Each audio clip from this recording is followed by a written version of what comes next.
Hey guys, welcome back to the channel. In today's video, we're explaining how to get greed in Voidpet Dungeon.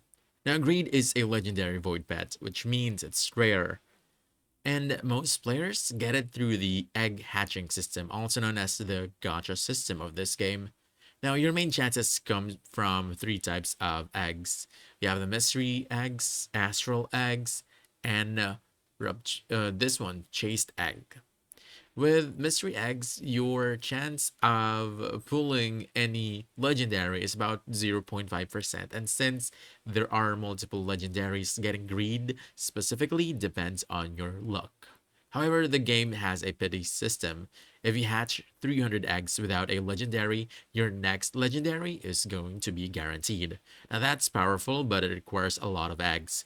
Now, if you want better odds, we have your astral eggs are your best bet.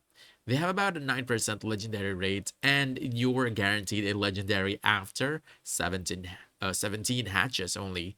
And this makes astral eggs much more reliable if you're actively chasing greed.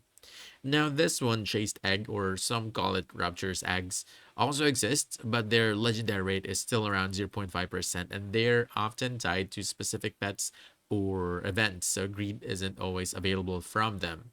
Finally, events matter. Sometimes the game runs limited time events where specific legendary pets, including greed, have boosted odds or special rewards. So staying active and participating in events gives you extra chances to pull him. So in short, when you farm eggs, hatch consistently, use astral eggs if you can, and watch for events to improve your odds of getting greed. And that's about it. So if you found this helpful, don't forget to hit that like button, subscribe for more quick guides, and I'll see you in the next one. Thanks.